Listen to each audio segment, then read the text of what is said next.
A storm behind the gates of Montecito. Picture this. The California sun glowing golden over the rolling hills of Santa Barbara. Palm trees sway gently. The ocean breeze carries a salty calm, and tourists snap photos outside the pristine neighborhood gates of Montecito. To most, this tucked-away haven screams serenity. But behind the manicured hedges and million-dollar driveways, royal drama was quietly brewing. Yes, the Duke and Duchess of Sussex, Prince Harry and Meghan Markle, were spotted in what eyewitnesses described as a heated argument right outside their mansion, days before Harry's much-anticipated return to the UK for the Well Child Awards. But before we continue, please subscribe, like, and turn on the notification bell for more updates. For onlookers, it was a surreal collision of Hollywood glamour and Windsor-style turbulence. One moment you'd expect to see movie stars in convertibles, the next, Britain's most controversial royal couple embroiled in a shouting match under the California sky. But here's the real kicker. Isn't it oddly comforting? Even royals with Netflix deals and palatial homes argue just like the rest of us. The only difference?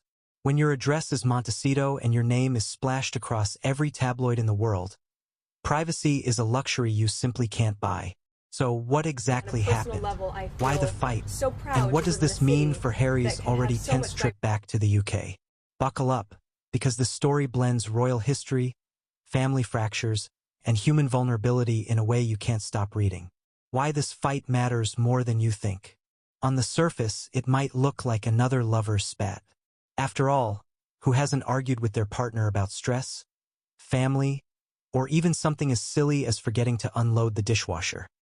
But when it's Harry and Meghan, every raised eyebrow becomes a headline, every gesture a subject of worldwide speculation. This particular fight hits harder for 3 reasons. 1. Timing is everything. Harry is preparing to return to the UK alone, without Meghan by his side. The Well Child Awards are emotionally charged for him, as they're tied to his mother Princess Diana's legacy of compassion. To be spotted quarreling right before such a vulnerable journey? That says volumes about the stress in the Sussex household. 2. Royal family tensions are already sky-high. Harry's relationship with his brother Prince William, his father King Charles III, and the rest of the firm has been described as icy. The Montecito argument paints a picture of a man torn between 2 worlds, his Californian life with Meghan, and his royal bloodline waiting, somewhat impatiently, across the Atlantic. 3. Public perception is the real battlefield, whether fair or not. Harry and Meghan's image constantly swings between victimized truth-tellers and entitled complainers. Being seen fighting outside their home doesn't just stir gossip. It fuels a narrative of instability that critics are all too eager to exploit. Now, pause for a second. Imagine you're Harry. You've got a plane ticket to London, a speech to deliver in front of cameras, and a family waiting to dissect your every move. Meanwhile, you've just had a row in your driveway under the California sun with paparazzi lurking nearby. Would you be calm and collected? Or would your nerves be stretched thinner than Buckingham Palace's red carpets? Here's where it gets fascinating. This isn't just about a fight. It's about pressure, identity, and the impossible balancing act of being royal in a world that won't let you quit the crown, even when you literally did. A glimpse into the Montecito bubble. To understand the intensity of this moment, we need to zoom out and look at Montecito life. For Harry and Meghan, Montecito isn't just a fancy address. It's their escape hatch. Their $14.7 million mansion has 9 bedrooms, 16 bathrooms, rose gardens, and even a tea house.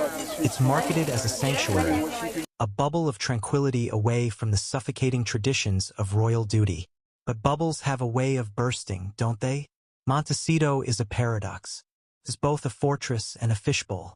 The high gates and sprawling lawns scream privacy, yet curious neighbors and camera lenses are always hovering.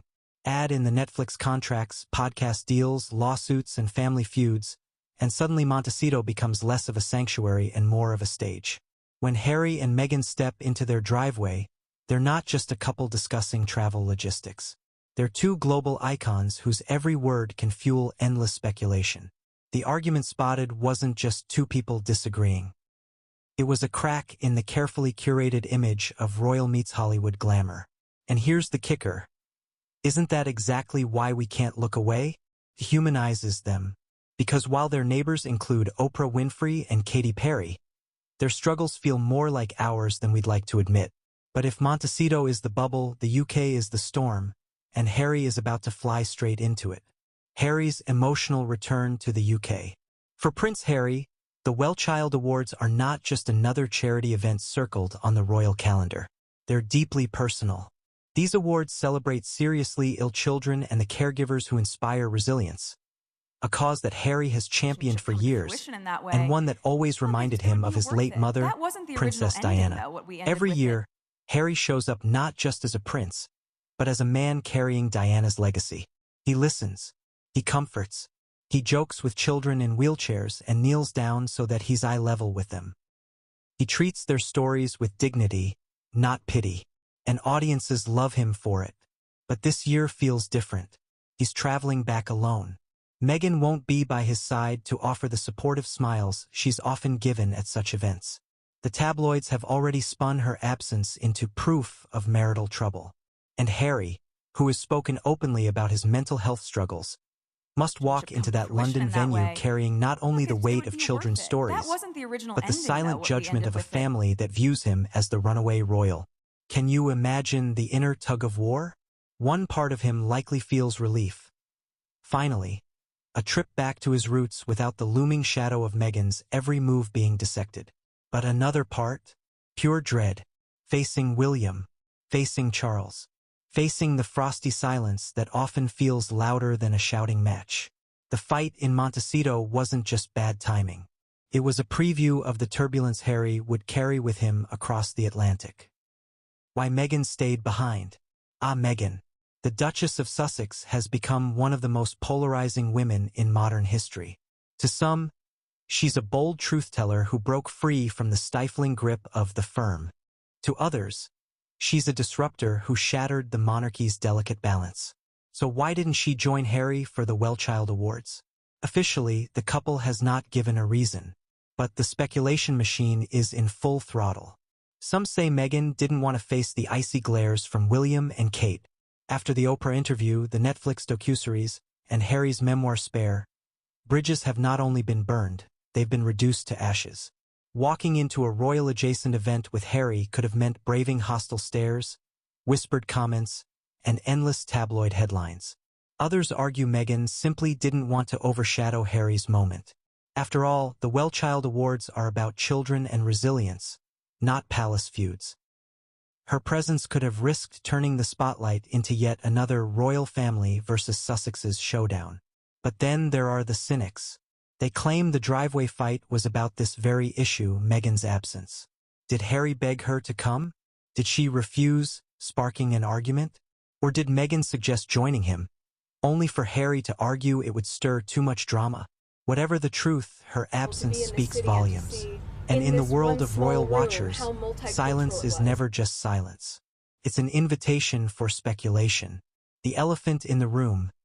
Harry versus William.